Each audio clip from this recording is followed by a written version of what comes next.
All right, joining me now is a Republican from California, Congressman David Valadao. He is a Kevin McCarthy supporter. I wanted to hear Congressman Roy there. He's been one of the more vocal foes of Mr. McCarthy. I figured you might want to hear what he had to say, too. So let me just start with that, Congressman. What happens now? In our process that we have, closed-door meetings where people are able to debate the rules passed out of a Republican-controlled conference. I don't remember a single no vote. And then they continue to debate, they continue to push, and then even today in our conference meeting, the simple question was asked, what do you want? And there was no direct answer.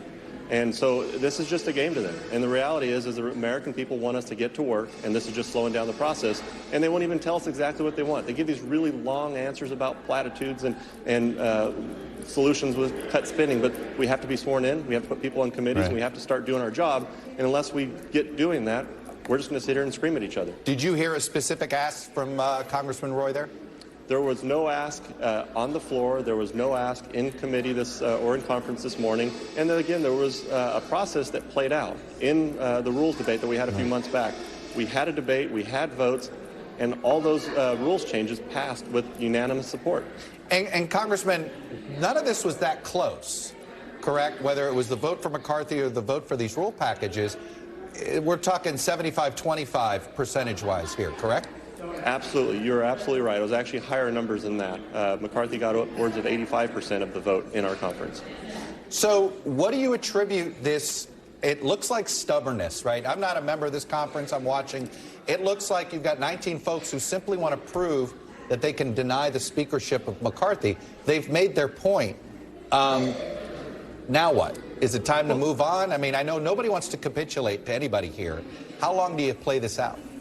We keep playing, and McCarthy said this morning he's willing to set a record, and I think the current record now is from the 1850s at 133 ballots. It'll be interesting if we get to that point, but the reality is they're nominating a person that is nominating Kevin McCarthy. I mean, if that is anything, that speaks, volumes about the situation that we're dealing with right now.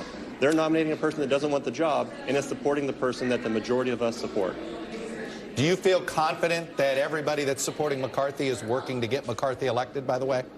I do. I absolutely do. Everything I've seen over the last few months in the process of closed-door meetings, just talking to fellow members on the floor, and even today during conference, the vast majority of the people were cheering. And when McCarthy said he doesn't care if this is one ballot or 1,000 ballots, he's going to fight it and continue to fight it. And that got a standing ovation. And it wasn't just a weak standing ovation. It was a strong standing ovation from the majority of the conference. So do you believe the burden is on McCarthy to get these votes, or do you think the burden is on these 19 folks to prove they can win more than 19 votes? Well, I mean, they've got to show that they get more than 19 votes, but they also have to show to the American people what they're fighting for. If they can't tell us, their fellow Republicans, in a closed-door conference meeting of just Republicans, when asked directly by McCarthy and others, and the whole room started to scream at him, what do you want? And they can't give you a direct answer, the simple, oh, we sent you a letter on December 8th, but they can't tell us what they actually want. They've got a problem on their hands, and I think that they're the ones that are under a lot of pressure, and you can see it because they're getting frustrated, and now they're nominating someone, again, who does not want the job and is supporting McCarthy. A few weeks ago, Don Bacon, a Republican from Nebraska, floated. He said, you know, we're not going to sit here all day. You know, the moderate Republicans who are very pro-Kevin McCarthy, you know, they're not interested in watching, and whether you want to be in that same group, I'll let you decide. But they don't want to see themselves being hijacked by the extremists. Is there a point where you would work for a compromised speaker with moderate Democrats? So I've heard what Bacon has said out there publicly, but I've had a lot of conversations with him in the room and others. I've never heard that that brought up as an actual legitimate thing that's going to be done. Every single one of us has been very hard on the line that we are sticking with McCarthy no matter what and no matter how long it takes. I know that Bacon has said a few things publicly, but I've never had that conversation with him privately, and I've never seen him bring that up in some of our closed-door meetings. How many more votes would you do tonight, and when would you adjourn to try to do some backroom conversations? We got nowhere else to go. We haven't even been sworn in yet, so I'll have food brought in if I get hungry, and there's a restroom right off the floor. We'll be good. Hey, speaking of swearing in, should George Santos be sworn in? Well, I mean, he's going to be sworn in. I think the Supreme Court decided in '69 that we have no ability to stop him from being sworn in. Obviously, he's got a lot of questions that need to be answered. And Are you sure about that? The House can decide who to seat, can't they not?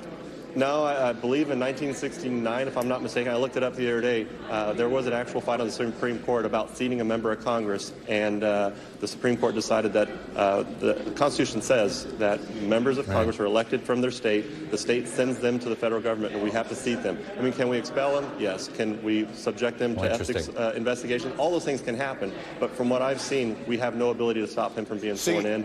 But I expect he's going to have a lot of questions when all this is over. Okay, so you feel like you have no choice but to seat him, but you'd be open to expelling him, ethics committee, all those ideas, all those avenues? I'm open to having that conversation. I mean, obviously, I've been so focused on this McCarthy stuff, I haven't taken a long time to see what he's actually said and done. I'm in California, but obviously there's a lot of frustration, and obviously he's admitted to a lot of lying. Now we need to see if he's actually broken any actual rules. So. Well, as somebody who is at the end of the alphabet, I know what it's like to have to wait and wait and wait for your name called. So you still have about 20 more minutes before you got to get in there. I think we're still on the C's and D's. So you should be in good shape. Congressman Valadao, thanks for taking a few minutes. Thanks for watching our YouTube channel. Follow today's top stories and breaking news by downloading the NBC News app.